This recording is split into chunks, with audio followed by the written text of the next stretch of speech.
How do you even say illegitimate? Illegitimate, is that the word? What's good, everyone? You're welcome to another episode of the Melvin Journey. And in this particular episode, I'm going to put myself down and use me as a way to advise you.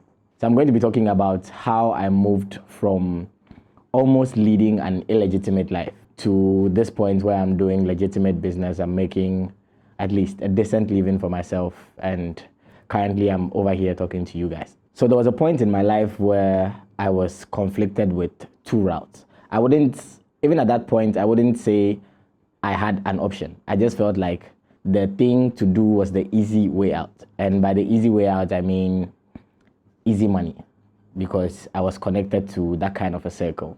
I had friends who had made money fast, who by 19, by 18, they were rich, those kind of things. And it never used to move me because I had something in my own pocket. But as at the point where I'm telling you about, let me take you back to the beginning of the story.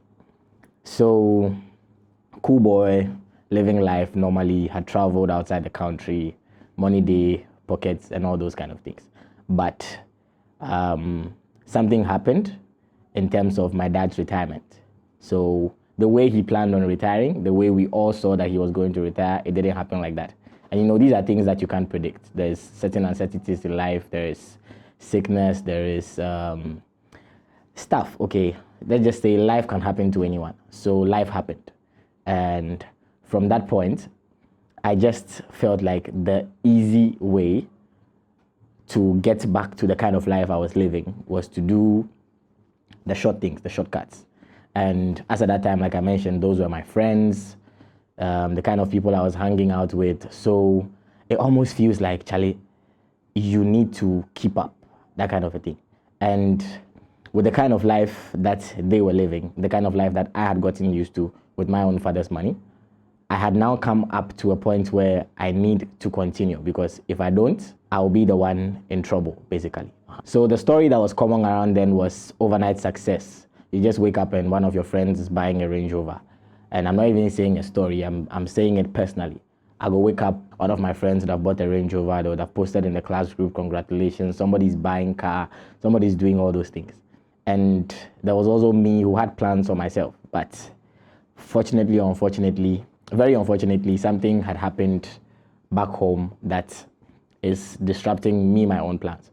So I was like, oh, okay, if back home is not working, let me also do my own akpa and then do these things. By akpa, I mean learn what my friends were doing. So I can't even pinpoint and say that my friends were doing this and that. But what I know is that my friends were not working. I didn't see the work that they were doing. But today we wake up, this person is doing this. When we go to the club, the amount of money that they spend is reckless spending.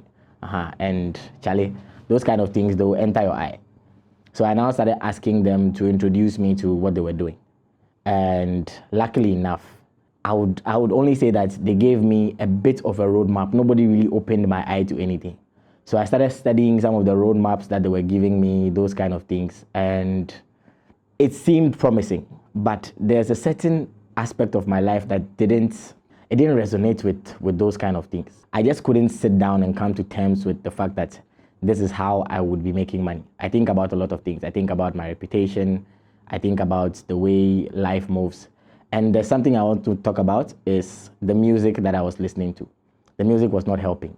I remember around that time, that song, Shoni CC, Low Dam, Cash Up, that song was there. And when you think about these things, everything that's in your mind is, Charlie, let's go and browse, or let's go and load. And those were the terms. There was loading, there was CC, there was SBA, there was this. You go, like, all you hear is that some chairman collect this, some chairman collect this. You yourself, you would want to be in that circle. But one thing that happened to me very quickly that made me know that, even if this is the way I'm thinking, that I do not want to be there. A friend of mine who was in the US, he was also, they post these things on their status. You see, today, somebody will post maybe this needed, that needed. So my friend had gone offline for like some time, like a month or two. I hadn't heard from him. Then that's how a mutual friend that we had in Ghana texted me, say, oh, you hear say them bab so and so. By them bab so and so, it means say he has been arrested. I was like, then go fi arrest this guy. Like, what you do? Then he started telling me the story. And now I started remembering my friend's life. By the time he had left Ghana to the US, in a short span, the guy had bought 2 cars, he had stacked this. Like in the US, they have a sneaker culture. So everybody, they like sneakers for some reason. The guy had stacked one side of his room with the best sneakers, those kind of things. So it now started making sense as to why he was caught. So there was a time when he called me and then we spoke. I heard, oh, Charlie, this is what happened to you. He was like, yeah, probably some mishap or something. And then I heard from a friend that he had confided in that this is what he had told him. So I was like, hey, Charlie, if they can catch him and there, it's not me that will come and catch you. So I put that life immediately aside. And there were also some dreams that I had, but once again, probably you won't dream. I'm just using my life to advise you. So I had those dreams, and then coupled with those dreams and everything that was happening, I was like, no, I'll not do again. So the turning point for me was that if I grow up and then live a certain life, you see, these things, I just feel like the more you have that mindset, it doesn't help you at all, because that mindset is a fast mindset. It's a make it quick mindset. That mindset does not encompass challenges. That is why the boys, they kill themselves that fast. Not even, like buying themselves. So I'm talking about a group of friends. You just realize and say this person go chop somebody money, so or this person go do this, then it breeds a certain kind of character over money that is not yours. And that is not how I wanted to live my life. I like peace. I want my child to be able to enjoy my money and then they are walking about. I want people to be able to see me and then say that, oh, this guy, this is what he does. And a life that should be emulatable. My friends were spending majority of their time in clubs. Even if spending majority of the time in clubs doing something like probably organizing an event at the club or something, it wouldn't be so bad. But they spent time in clubs breaking bottles for, not breaking like this. So when you say breaking bottles in street terms, we mean buying bottles. So they were buying bottles just to show superiority.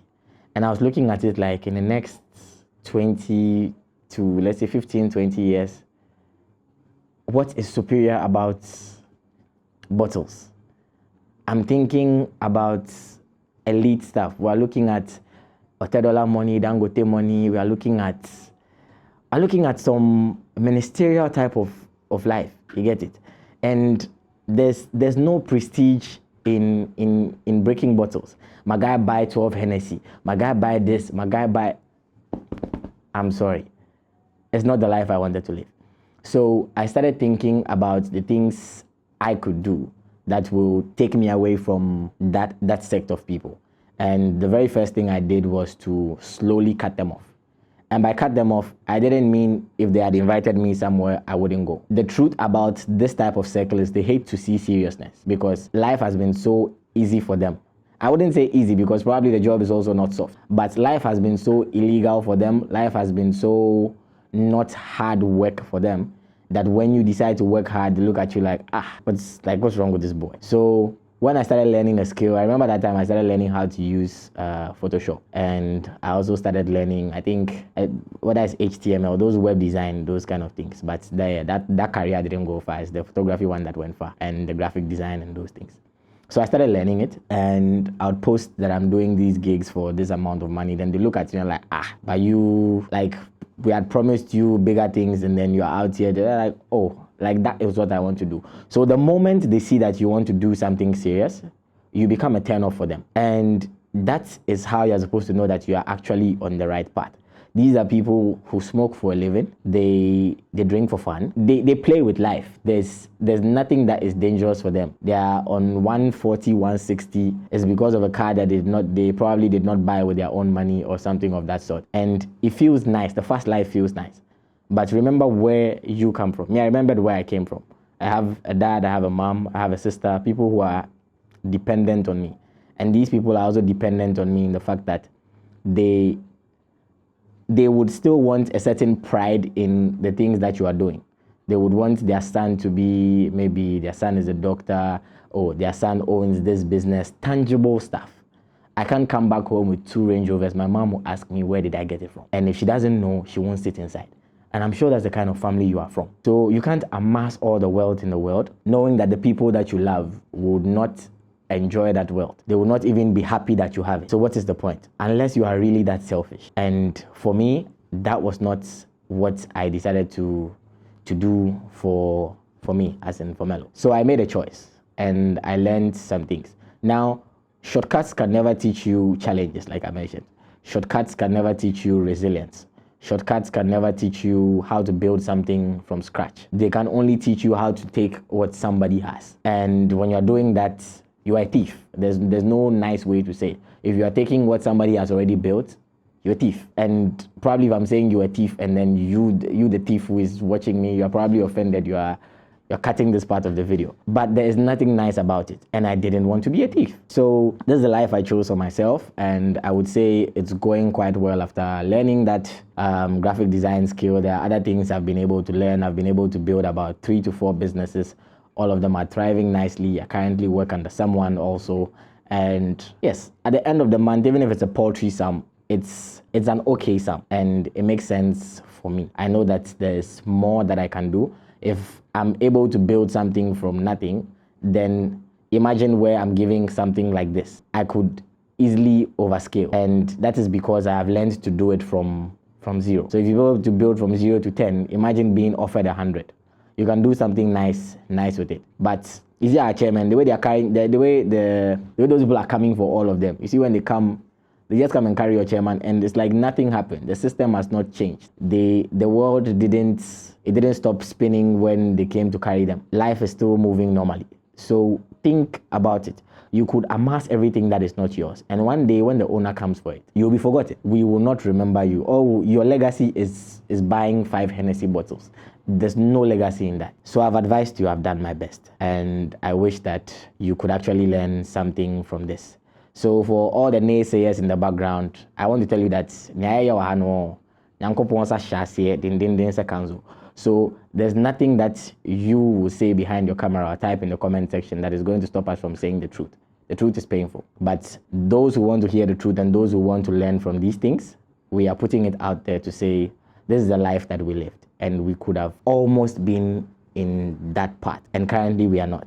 And we feel like these are good decisions that we've made. I'm putting this out there so that you can advise your son, you can advise your daughter, you can advise yourself, you can advise whoever it is, whether it's your brother, because this thing, it's now very apparent to the youth.